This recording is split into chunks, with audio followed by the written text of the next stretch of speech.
아줌마가 뭔데 우리 아버지 재산을 가져가려고 해요? 남편 장례식장에서 전처 자녀가 제게 던진 말입니다.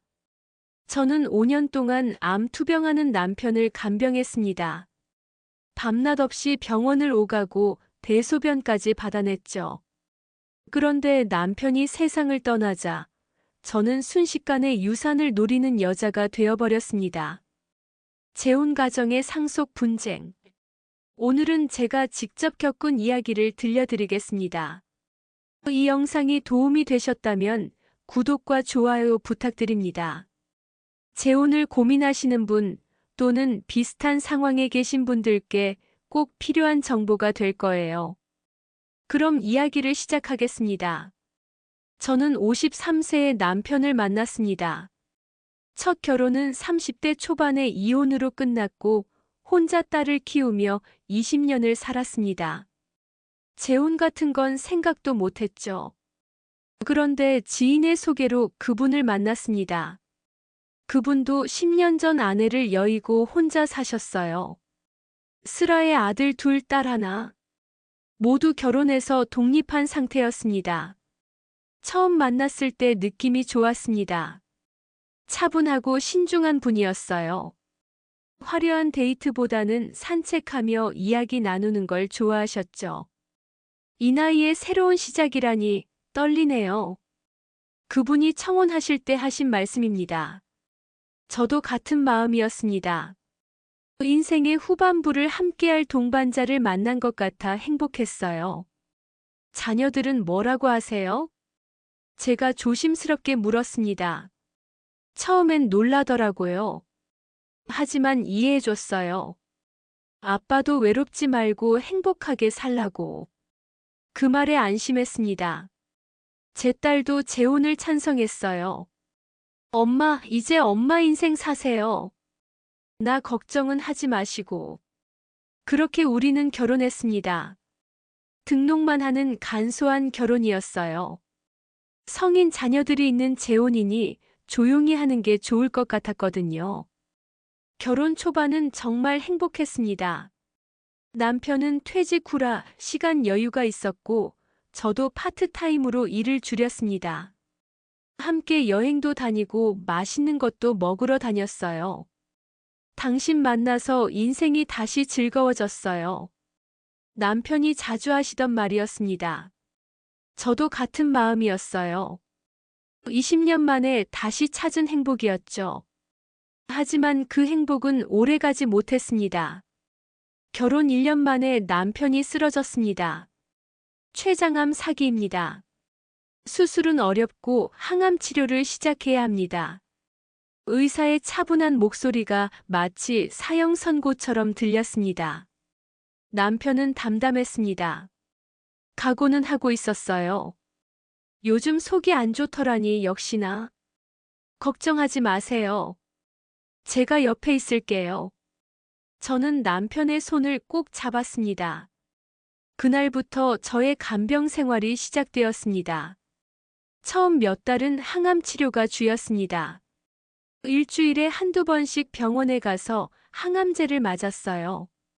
남편은 구역질에 시달렸고 머리카락이 빠지기 시작했습니다. 미안해요. 결혼하자마자 이런 꼴을 보여서. 남편은 늘 미안해했습니다. 무슨 말씀이세요? 병은 누구나 걸릴 수 있는 거예요. 함께 이겨내요. 하지만 마음속으론 두려웠습니다. 정말 이길 수 있을까? 자녀들은 어땠을까요? 큰아들은 서울에서 회사를 다녔고 작은아들은 해외에 있었습니다. 딸은 지방에서 아이 둘을 키우고 있었고요. 처음엔 자주 병문안을 왔습니다. 아버지, 괜찮으세요? 필요한 거 없으세요? 하지만 시간이 지나면서 발길이 뜸해졌습니다. 큰아들은 한 달에 한 번, 작은아들은 명절 때나, 딸은 두세 달에 한 번. 그마저도 잠깐 들렀다 가는 정도였죠. 이해는 했습니다. 다들 바쁘니까요. 하지만 솔직히 섭섭하기도 했어요. 결국 매일 병원에 가고 밤낮으로 간호하는 건 저 혼자였거든요. 항암 치료 1년 후 상태가 악화되었습니다. 더 이상 항암은 효과가 없습니다. 이제는 편하게 계시게 해드리는 게 좋겠습니다. 의사의 말은 곧 시한부를 의미했습니다. 남편을 집으로 모셨습니다. 병원보다는 집에서 편히 계시게 하고 싶었어요. 호스피스 간호사님이 일주일에 2번 오셨지만 대부분은 제가 돌봤습니다. 식사 준비, 약 챙기기, 목욕시키기, 대소변 받기. 처음엔 어색했지만 점점 익숙해졌습니다. 아니, 익숙해질 수밖에 없었죠. 남편은 점점 말이 없어졌습니다. 통증 때문에 잠도 제대로 못 주무시고 식사도 거의 못 하셨어요. 미안해요. 당신 인생을 이렇게 만들어서. 남편이 가끔 중얼거렸습니다. 그런 말씀 하지 마세요. 우린 부부잖아요. 하지만 남편의 눈빛에서 죄책감이 느껴졌습니다. 그렇게 4년이 흘렀습니다. 결혼 5년 만에 남편은 제 품에서 마지막 숨을 거두셨습니다. 사랑했어요. 고마웠어요. 그게 남편의 마지막 말이었습니다. 저는 남편의 손을 놓지 못했습니다. 5년 동안 함께했던 시간이 주마등처럼 스쳐 지나갔어요. 장례는 조용히 치렀습니다. 3일장. 아들, 딸들이 상주로 서고 저는 뒤에서 조문객을 맞았습니다. 그때까지만 해도 저는 몰랐습니다. 진짜 싸움은 장례가 끝난 후부터 시작될 거라는 걸. 장례를 치른 지 일주일 후 큰아들에게서 전화가 왔습니다. 이모님, 이번 주말에 시간 되세요? 가족들이 다 같이 모여서 이야기 좀 해야 할 것 같아서요. 이모님이라는 호칭이 묘하게 거슬렸습니다. 결혼 5년 동안 한 번도 그렇게 부른 적이 없었거든요. 항상 어머니라고 불렀는데 말이죠. 무슨 이야기인데요? 상속 문제요. 아버지 재산 정리해야죠. 차가운 목소리였습니다. 약속된 토요일, 저는 큰아들 집으로 갔습니다. 거실에는 세 남매가 이미 앉아 있었어요. 분위기가 싸늘했습니다. 앉으세요. 큰아들이 소파를 가리켰습니다. 제 자리는 따로 준비되어 있었어요. 마치 신문을 받으러 온 사람처럼. 이모님도 아시다시피 아버지가 돌아가셨으니 상속 문제를 정리해야 합니다. 큰아들이 서류를 꺼냈습니다. 아버지 재산은 크게 3가지예요. 아파트 한 채, 예금 2억, 그리고 퇴직금 1억. 총 5억 정도 됩니다. 저는 조용히 듣고 있었습니다. 법적으로는 배우자가 1.5, 자녀들이 각 1의 비율로 나눈다고 하더라고요. 그럼 이모님이 약 2억, 저희 셋이 1억씩 나눠 갖는 게 맞죠? 근데요, 이모님. 큰아들이 저를 똑바로 쳐다봤습니다. 솔직히 그게 공평한 건가 싶어서요. 무슨 말씀이세요? 아버지랑 결혼한 지 5년밖에 안 됐잖아요. 저희는 아버지 자식으로 평생을 살았고요. 그런데 5년 산 사람이 40%를 가져간다? 이게 말이 됩니까? 가슴이 철렁했습니다. 오빠 말이 맞아요. 딸이 거들었습니다. 이모님, 오해하지 마세요. 저희가 이모님을 나쁘게 보는 건 아니에요. 근데 솔직히 5년이면 너무 짧잖아요. 게다가 아버지가 아프셨던 기간이 4년이잖아요. 결혼 생활이라고 하기엔. 작은 아들도 한마디 거들었습니다. 저는 참을 수 없었습니다. 그 4년을 제가 어떻게 보냈는지 아세요?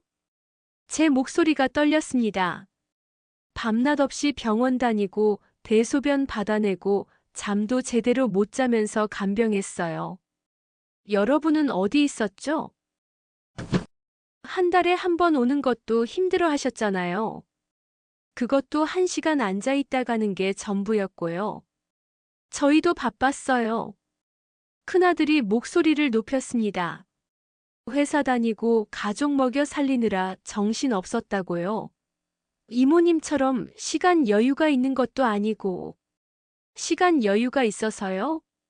제가 직장 그만뒀잖아요. 남편 간병하느라. 그건 이모님이 선택한 거잖아요. 저희가 그만두라고 한 적 없어요. 말싸움이 격해졌습니다. 조용히 하세요, 다들. 딸이 끼어들었습니다. 이렇게 싸워봤자 소용없어요. 법적으로 정해진 대로 하면 되는 거 아닌가요? 누나 말이 맞아. 법대로 하자. 작은 아들이 동의했습니다. 근데 법대로 하려면 아파트를 팔아야 하는데 이모님은 어떻게 생각하세요? 아파트. 남편과 제가 살던 그 집. 남편의 추억이 가득한 곳이었습니다.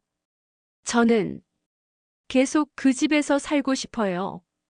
그럼 저희 몫을 현금으로 주셔야죠. 3억을요.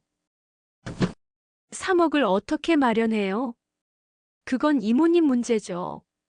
저희는 저희 권리를 찾는 것뿐이에요. 냉정한 말이었습니다.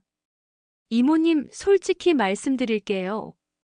큰아들이 팔짱을 끼고 말했습니다. 저희는 이모님이 아버지 재산 때문에 결혼한 거 아닌가 의심도 됩니다. 뭐라고요? 아버지가 암 진단받고 1년도 안 돼서 결혼하셨잖아요. 혹시 그것도 알고 계셨던 거 아니에요? 그 말에 머리가 하얘졌습니다.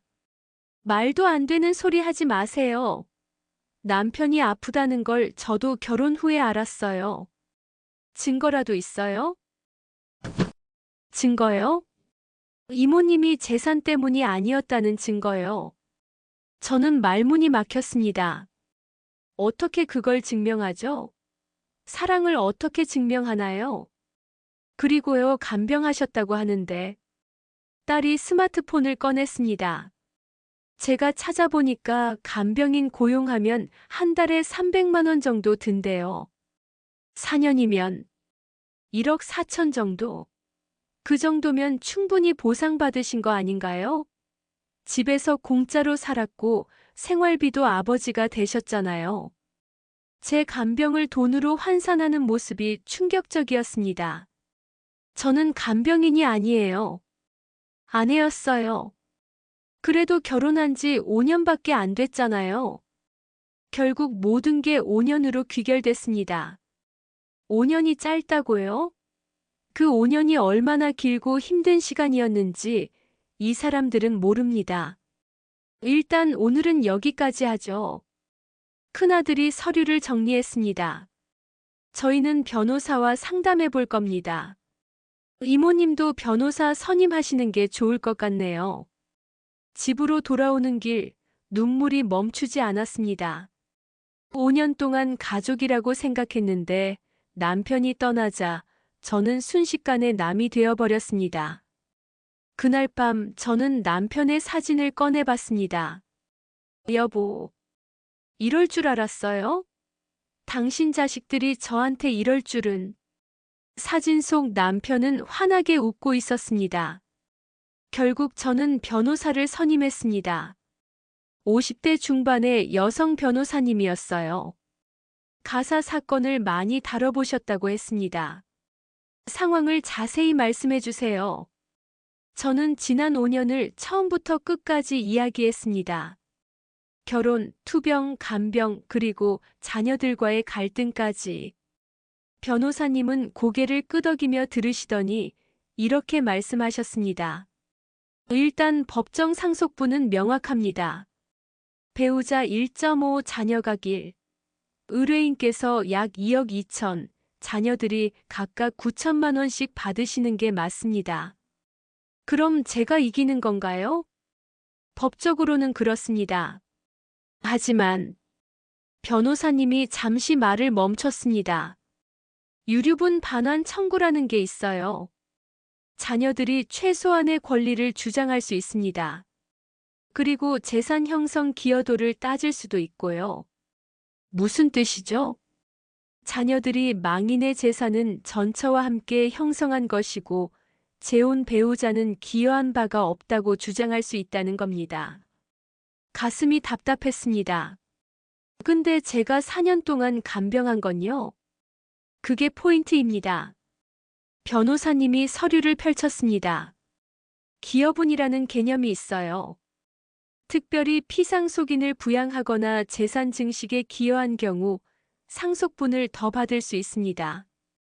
의뢰인의 간병이 그에 해당할 수 있어요. 정말이요? 네. 하지만 입증이 필요합니다. 간병 기록, 병원 영수증, 증인 등등. 저는 집에 돌아와 자료를 모으기 시작했습니다. 다행히 저는 꼼꼼한 편이었습니다. 병원 영수증, 약국 영수증, 간병 일지까지 다 보관하고 있었거든요. 4년치 서류가 박스로 2개나 됐습니다. 변호사님께 자료를 드렸더니 놀라셨습니다. 이 정도면 충분합니다.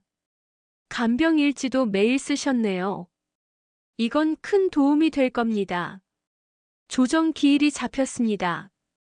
법정에 가기 전 조정으로 합의를 시도하는 거였어요. 조정실에서 마주한 세 남매는 여전히 차가웠습니다. 조정위원이 양측 주장을 들었습니다. 피상속인의 자녀 측에서는 어떤 주장을 하시나요? 재혼 기간이 5년으로 짧고 그중 4년은 투병 기간이었습니다. 실질적인 부부 생활은 1년에 불과했고 피상속인의 재산은 전처와의 혼인 기간 중 형성된 것입니다. 따라서 법정 상속분을 그대로 적용하는 것은 부당합니다. 큰아들의 변호사가 또박또박 말했습니다. 배우자 측 주장은요? 의뢰인은 4년 동안 전적으로 피상속인을 간병했습니다. 직장까지 그만두고 24시간 곁에서 돌봤습니다. 이는 기여분으로 인정받아야 마땅합니다. 제 변호사님이 대응했습니다. 간병 비용을 계산해 보겠습니다. 변호사님이 자료를 펼쳤습니다. 전문 간병인 월 300만 원, 4년이면 1억 4,400만 원입니다. 하지만 의뢰인은 단순 간병인이 아니라 배우자로서 정서적 지지까지 제공했습니다. 이를 감안하면 기여분은 최소 2억 이상입니다. 2억이요? 큰아들이 벌떡 일어섰습니다. 말도 안 돼요. 간병인 돈 받자고 결혼한 거예요? 앉으세요. 조정위원이 제지했습니다. 간병은 의뢰인의 선택이었습니다. 저희가 부탁한 것도 아니고요. 딸도 목소리를 높였습니다. 선택이 아니었어요. 저도 참지 못하고 말했습니다. 남편이 아팠는데 어떻게 내버려둬요? 배우자로서 당연한 일을 한 거예요. 그럼 당연한 일 한 거면서 왜 돈을 요구하세요? 제가 돈을 요구한 게 아니에요. 여러분이 제 간병을 돈으로 환산했잖아요. 조정실이 순식간에 아수라장이 되었습니다. 조용히 하세요. 조정위원이 탁자를 쳤습니다. 이런 식으로는 합의가 불가능하겠네요. 양측 다 감정적으로 대응하고 계십니다. 결국 조정은 결렬되었습니다. 정식 재판으로 가게 되었습니다. 첫 재판 기일. 법정에 섰을 때 느낌이 묘했습니다. 가족끼리 이렇게 법정에서 마주하게 될 줄은 꿈에도 몰랐어요. 양측 변호사가 공방을 벌였습니다. 피상속인과 피고는 결혼 생활 5년 중 4년을 투병으로 보냈습니다. 부부로서의 실질적인 관계는 미미했습니다. 피고는 4년 동안 헌신적으로 피상속인을 간병했습니다. 이는 단순한 간병이 아니라 부부로서의 의무이자 사랑의 표현이었습니다. 간병은 당연한 부양 의무입니다. 이를 금전적 가치로 환산하는 것은 부적절합니다. 그렇다면 원고들은 왜 부양 의무를 다하지 않았습니까? 한 달에 한 번 방문이 부양입니까? 날카로운 공방이 이어졌습니다. 재판부가 물었습니다. 피고 직접 진술하시겠습니까? 네, 재판장님. 저는 떨리는 목소리로 말하기 시작했습니다. 저는 돈 때문에 결혼한 게 아닙니다. 사랑하는 사람과 남은 인생을 함께하고 싶어서 결혼했습니다. 남편이 아프다는 걸 알았을 때 도망칠 수도 있었어요. 하지만 저는 곁을 지켰습니다. 그게 부부니까요. 4년 동안 밤낮 없이 간호했습니다. 직장도 그만뒀고 제 삶도 포기했습니다. 하지만 후회하지 않습니다. 근데 남편이 돌아가시니까 저는 순식간에 재산을 노리는 여자가 됐어요. 5년이 짧다고요? 그 5년이 얼마나 소중했는지, 얼마나 힘들었는지 아무도 모릅니다. 목이 메어 더 이상 말을 할 수 없었습니다. 재판장이 잠시 침묵하더니 말했습니다. 다음 기일에 증인 신문을 진행하겠습니다. 두 번째 재판에서는 증인들이 출석했습니다. 호스피스 간호사님이 증인으로 나오셨어요. 피고인이 환자를 어떻게 돌봤는지 말씀해 주시겠습니까? 정말 헌신적이었습니다. 제가 20년 넘게 호스피스 일을 했지만 그 정도로 환자를 돌보는 배우자는 드뭅니다. 구체적으로 설명해 주시겠습니까? 24시간 곁을 지키셨어요. 대소변 처리, 식사 보조, 체위 변경, 통증 관리. 전문 간병인도 하기 힘든 일들을 묵묵히 해내셨습니다. 환자분의 자녀들은 어땠습니까? 변호사님이 물었습니다. 한 달에 한두 번 정도 오셨습니다. 그것도 1시간 정도만 계시다 가셨고요. 피고인의 간병이 환자에게 어떤 영향을 미쳤다고 보십니까? 환자분이 마지막까지 존엄을 지키며 편안하게 가실 수 있었던 건 피고인 덕분입니다. 정서적 안정감이 말기 환자에게 얼마나 중요한지 아시죠? 간호사님의 증언은 명확했습니다. 다음은 남편의 친구분이 증인으로 나왔습니다. 고인과는 어떤 관계셨습니까? 40년 지기 친구입니다. 대학 동기였고 평생 가깝게 지냈습니다. 고인이 재혼에 대해 어떻게 말씀하셨나요? 정말 행복해했습니다. 이 나이에 이렇게 좋은 사람을 만날 줄 몰랐다고 자주 말했습니다. 투병 중에는요. 피고인에게 정말 미안해했습니다. 결혼하자마자 이런 짐을 지게 해서 너무 미안하다. 나 때문에 저 사람 인생이 망가졌다고 울면서 말했습니다. 친구분의 목소리가 떨렸습니다. 고인께서 유언 같은 걸 남기신 적은 없습니까? 돌아가시기 한 달 전쯤 저를 불러서 이렇게 말했습니다. 내가 죽으면 아이들이 와이프를 힘들게 할까봐 걱정이야. 와이프가 나를 얼마나 헌신적으로 돌봤는지 아이들은 잘 모르는 것 같아. 만약 무슨 일이 생기면 내가 증언 좀 해줘. 그 말에 저는 눈물을 참을 수 없었습니다. 남편은 알고 있었던 거예요. 자신이 떠난 후 이런 일이 생길 거라는 걸. 재판장이 물었습니다. 원고 측 증인에게 물어볼 게 있습니까? 큰아들의 변호사가 일어섰습니다. 증인께서는 피고와 친분이 있으십니까? 네, 있습니다. 제 친구 부인이니까요. 그렇다면 증언이 편향될 수 있지 않습니까? 저는 본 대로 들은 대로 말씀드린 것뿐입니다. 원고들도 아버지를 사랑했습니다. 하지만 생계를 위해 자주 방문하지 못했을 뿐입니다. 이를 부양 의무를 다하지 않았다고 보는 건 부당하지 않습니까? 저는 그런 판단을 내릴 입장이 아닙니다. 다만 제가 본 사실을 말씀드린 것뿐입니다. 세 번째 재판에서 결정적인 증거가 나왔습니다. 제 변호사님이 남편의 일기장을 제출한 겁니다. 남편은 투병 중에 간단한 일기를 쓰셨어요. 저는 그 존재조차 몰랐는데 남편 친구분이 보관하고 계셨던 겁니다.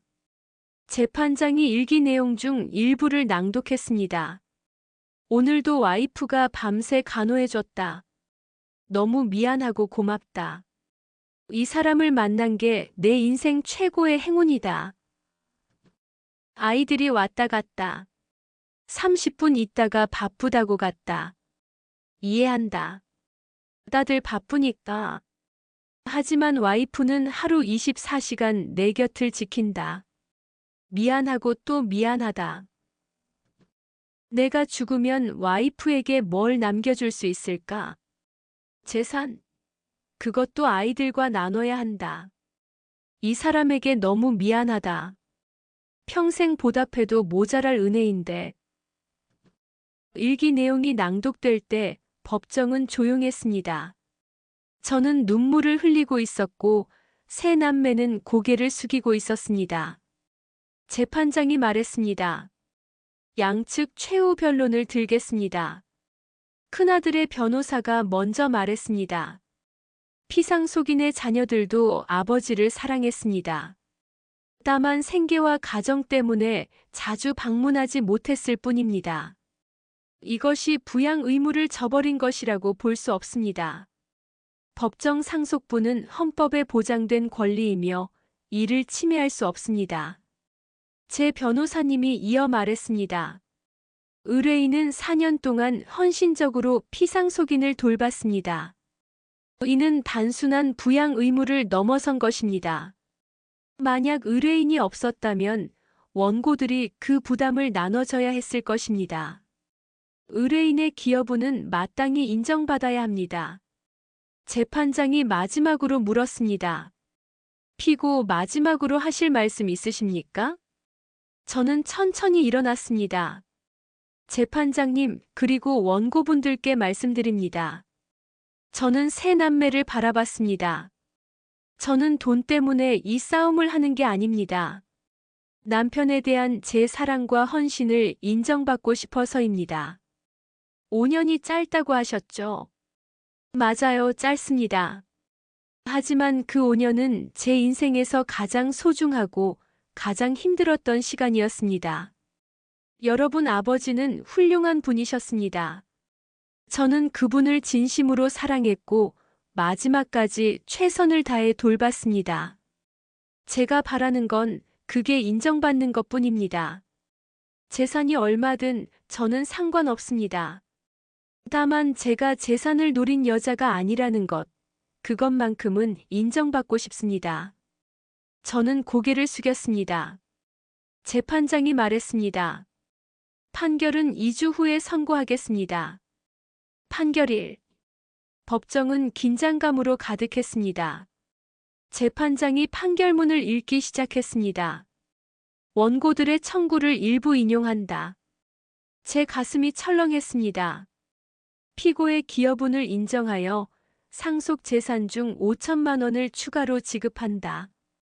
따라서 피고는 총 2억 7천만 원, 원고들은 각 7,500만 원씩 상속받는다. 기여분이 인정된 겁니다. 피고는 4년 동안 헌신적으로 피상속인을 간병했으며 이는 단순한 부양 의무를 넘어선 특별한 기여로 인정된다.